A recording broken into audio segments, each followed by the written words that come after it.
Dewan Juri yang terhormat, saya dari pihak pro akan memberikan ulasan dan penjabaran yang relevan terkait dengan mosi yang diberikan. Force majeure dapat diartikan sebagai keadaan memaksa dalam skala besar yang di luar kehendak manusia. Dan Indonesia mengenal hal tersebut dengan istilah overmah yang tertuang pada pasal 1244 dan 1245 bergelit Swedbook atau KUH Perdata. Untuk mengetahui apakah pandemi COVID-19 termasuk dalam keadaan force majeure atau tidak, maka kita harus terlebih dahulu mengklasifikasikan hal tersebut dalam sistem utilitarian deterrence. Oleh karena itu, Dewan Juri yang terhormat, berdasarkan azas nullum delictum nulla poena sine previa lege poenali, saya akan menafsirkan bentuk force majeure atau vermah ini berdasarkan landasan yuridis. Dalam Undang-Undang Bahaya atau Undang-Undang Darurat, yaitu Perpu nomor 23 tahun 1959 bab 1 pasal 1 ayat 3 berbunyi, jika hidup negara berada pada keadaan bahaya atau dari keadaan khusus yang mengkhawatirkan kehidupan negara, maka Presiden dalam hal ini adalah Panglima tertinggi Angkatan Perang dapat mengatakan seluruh atau sebagian dari wilayah Republik Indonesia dalam keadaan bahaya. Mengacu pada landasan yuridis tersebut, maka saya akan melampirkan validitas data yang dilansir oleh BPS melalui Beranda Gugus Tugas Percepatan Penanganan COVID-19 di Indonesia. Tercatat sebanyak 30.514 jiwa terinfeksi corona, meninggal sebanyak 1.801 jiwa, dan sembuh sebanyak 9.907 jiwa. Dari 271 juta jiwa 271.066.000 jiwa penduduk Indonesia, skala kematian berkurang dari 1 triwulan sudah mencapai angka 1.000. Oke, terima kasih statement dari pihak pro. Untuk pihak kontra, dipersilakan. Assalamualaikum warahmatullahi wabarakatuh.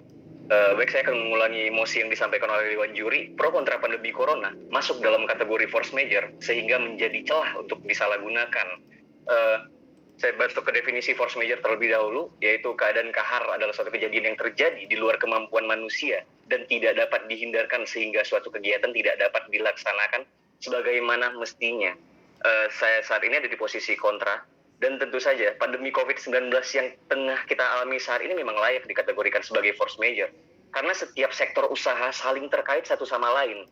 Memandang bahwa sektor usaha itu parsial dan force majeure hanya ditetapkan pada beberapa perjanjian tertentu itu sangat tidak tepat.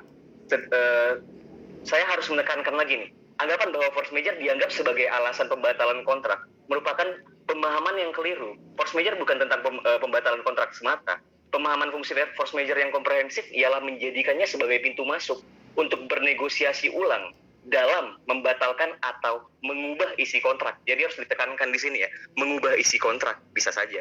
Ekonomi nasional bahkan global memang sedang memasuki masa reses. Kita harus mengakui ini, dan ini mengarah pada Great Depression. Wajar apabila bahkan perusahaan yang tidak terkena dampak langsung dari pandemi juga ikut dirugikan, karena mereka juga ikut terdampak dari aspek ekonomi. Tidak tepat jika dispensasi yang didapatkan oleh setiap pelaku bisnis dalam keadaan kahar ini disebut sebagai penyalahgunaan.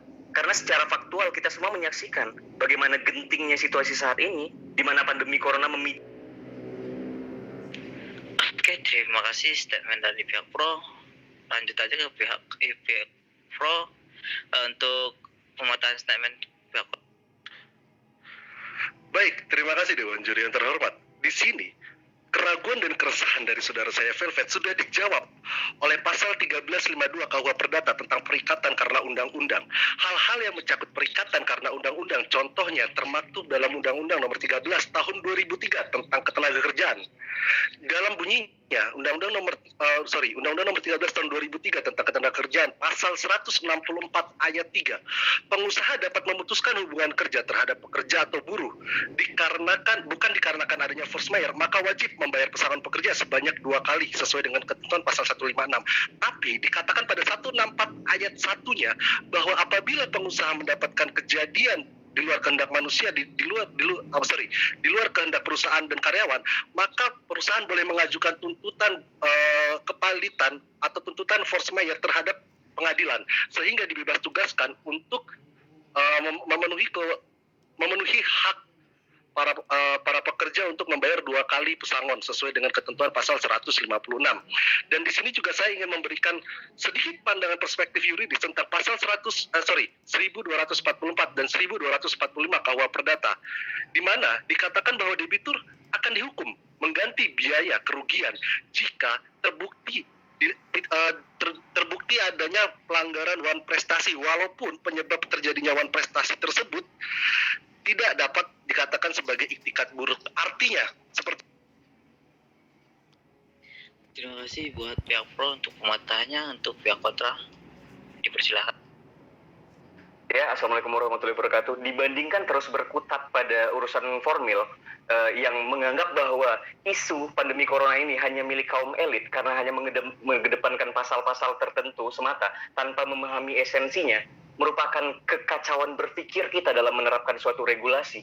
Karena tadi saya dengar saudara saya ini, rekan berpikir saya berargumentasi dan mengemukakan data tentang rasio korban, dengan rasio korban yang selamat dan korban yang meninggal. Anggapan bahwa urgensi dari pandemi corona ini bisa dinilai berdasarkan statistik itu sangat keliru, karena dampaknya bukan tentang statistik saja. Yang kita takuti di sini adalah kecepatan penyebarannya.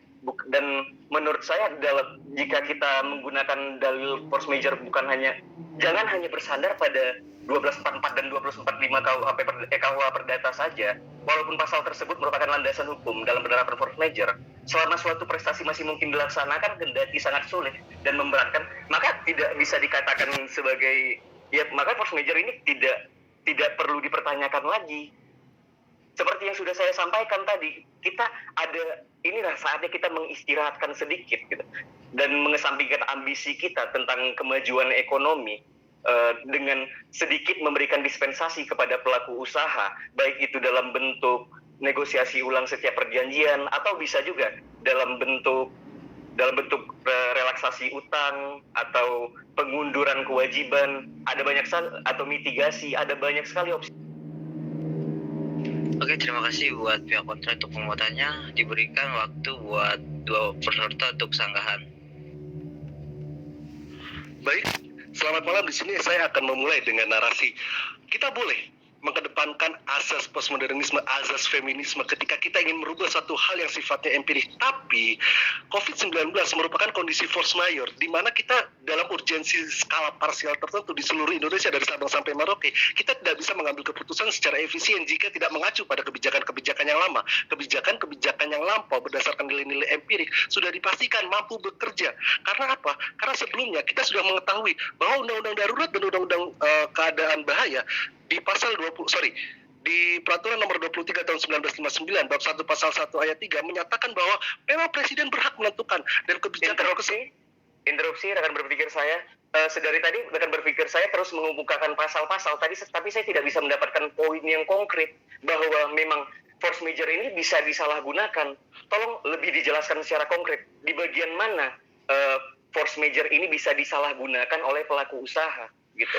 Karena dari tahap regulasi sendiri itu sudah diatur sedemikian rupa seperti yang diungkapkan oleh Mahfud kan, bahwa force major bukan tentang pembatalan, ini hanya tentang relaksasi saja, dan durasinya ini bisa sesuai dengan perjanjian, dan jika tidak kita cantumkan dalam force major itu bisa kita masukkan dalam addendum.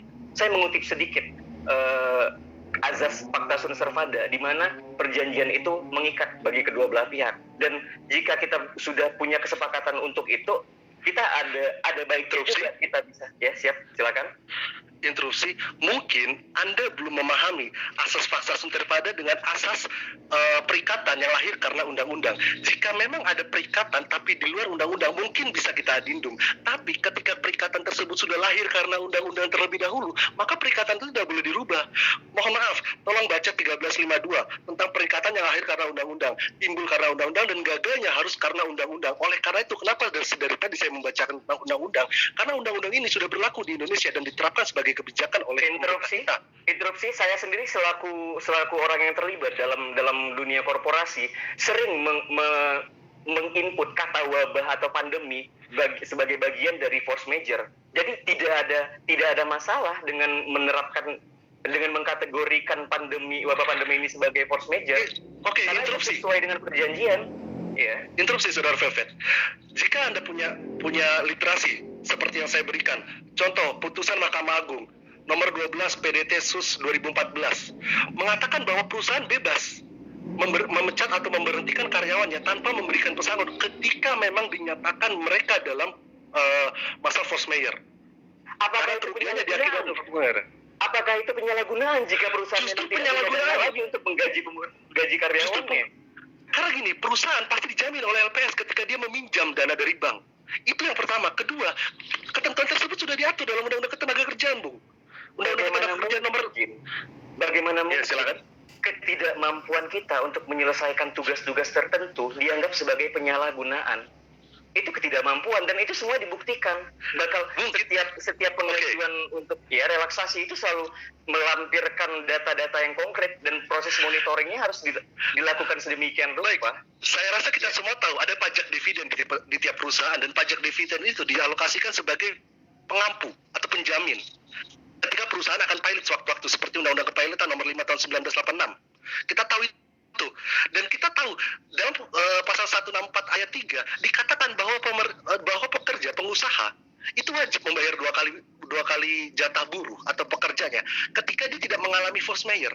Tapi dengan adanya klausul bahwa COVID-19 adalah force majeure, dia bisa nih, perusahaan perhotelan, perusahaan makanan, dengan sengaja menyatakan dirinya pilot karena force majeure. Itu yang saya maksud sebagai kesalahpahaman kita yang memandang force majeure ini tidak secara komprehensif. Ya, jika ada karyawan yang merasa dizolimi dengan force majeure ini, mereka bisa mengajukan ke Disnaker, bisa merekomendasikan kasus ini agar dibahas. Jika Anda katakan, sorry interupsi, jika Anda katakan memang kita tidak komprehensif, sebutkan celah undang-undang yang menyebutkan bahwa COVID-19 tidak komprehensif. Saya hanya akan mengacu pada Kepres nomor 12 tahun 2020